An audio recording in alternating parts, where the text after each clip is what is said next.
안녕하세요. 오늘은 풍경사진 촬영에 대하여 얘기를 드리도록 하겠습니다.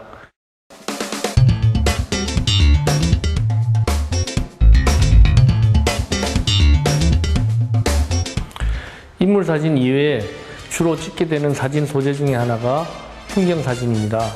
일반적으로 풍경사진이라고 하면 자연의 아름다움을 대상으로 하는 풍경이 중심이 되고 있습니다.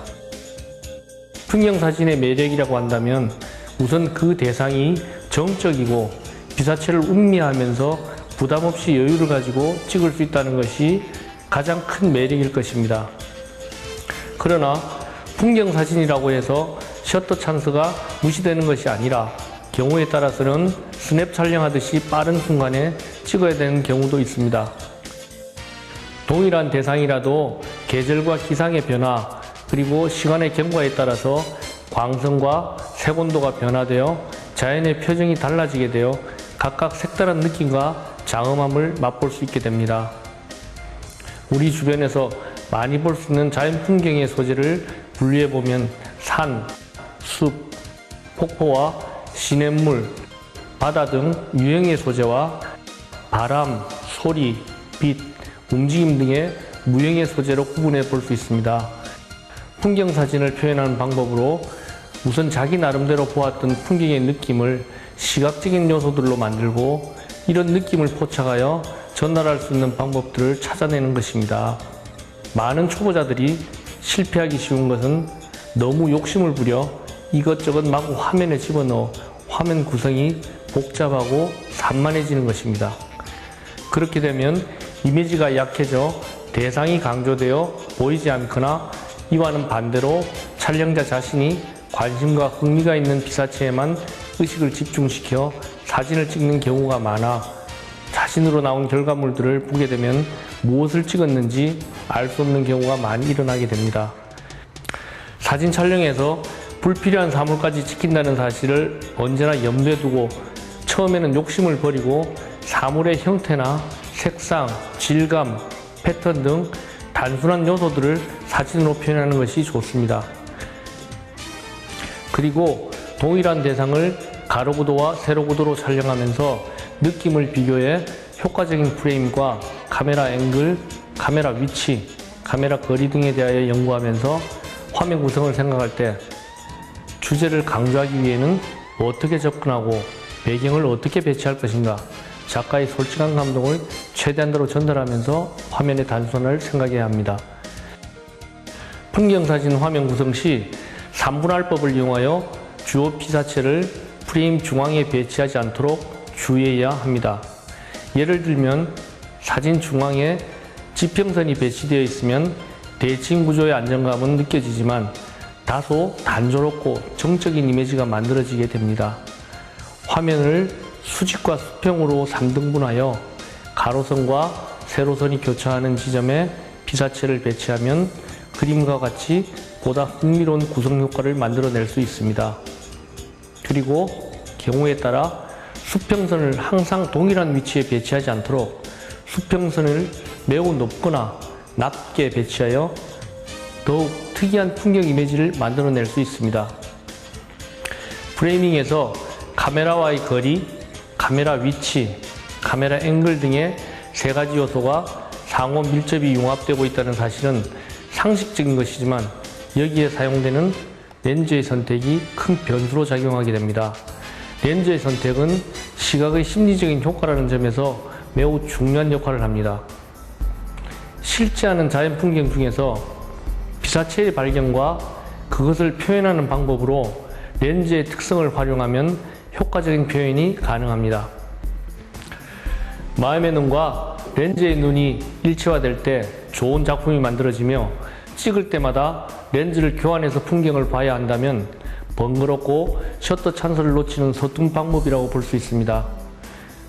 먼저 자신의 눈을 각각 다른 렌즈의 효과에 익숙해지도록 반복된 훈련을 하고 대상을 발견하고 나서 렌즈를 선택하기보다는 자신의 눈을 선행시켜 스쳐가는 풍경 중에서도 저쪽 풍경에서는 200mm의 세계가 있고 여기에는 24mm의 세계가 있다는 식으로 가정해 본다면 피사체의 발견과 촬영할 수 있는 소재는 많아지게 됩니다. 풍경의 일부분을 절취하여 필름이나 CCD면의 작은 평면에다 입체감을 표현하는 과정에서 광각렌즈에 과장되는 거리감이나 망원렌즈에 의해 압축되는 거리감 등의 렌즈 자체의 특성을 충분히 이해하고 사용을 해야만 좋은 효과를 거둘 수 있습니다. 사진은 비록 평면이지만 화면 안에서 우리는 깊이를 느낄 수 있습니다. 풍경 사진에서 원근감의 강조는 단조로워지기 쉬운 사진의 생동감과 공간감을 표현해 주기도 합니다. 원근감을 느끼게 하는 요소들은 물체의 크기에 의한 원근감, 대기에 의한 원근감, 색상 대비에 의한 원근감 등 다양합니다.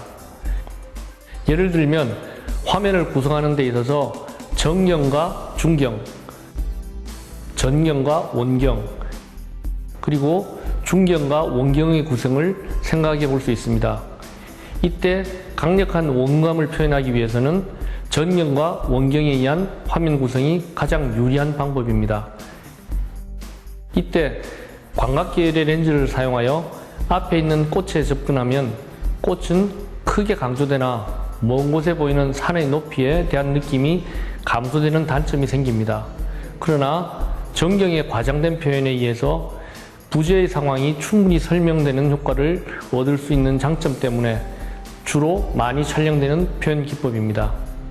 한편 망원 계열의 렌즈를 사용하면 비사기의 심도가 낮아지는 단점이 있으나 먼 산의 고도감이 강조되므로 주제가 더욱 뚜렷해진다는 장점도 있어 많이 활용되는 표현 기법 중에 하나입니다.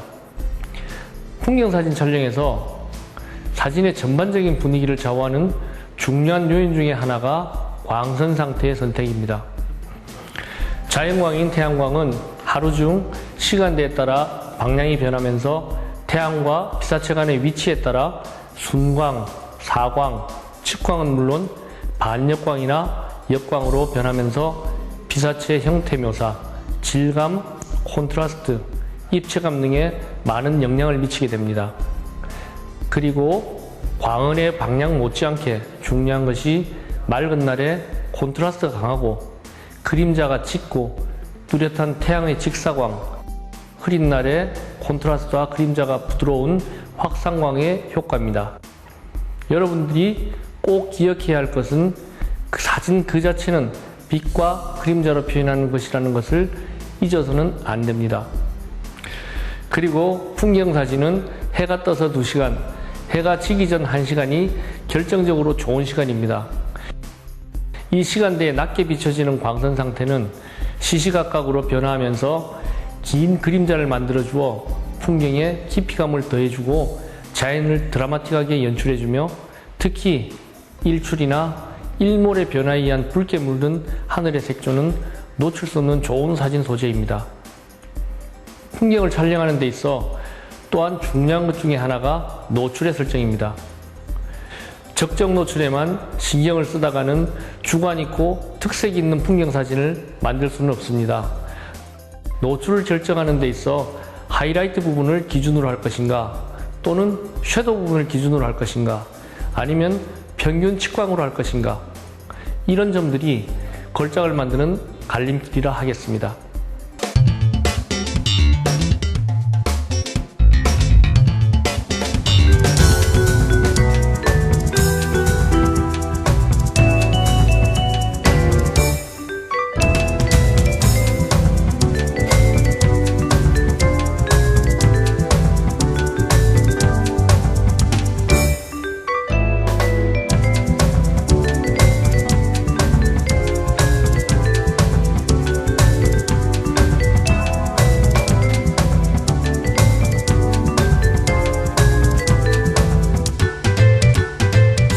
이상으로 풍경사진 촬영에 대한 강의를 마치도록 하겠습니다.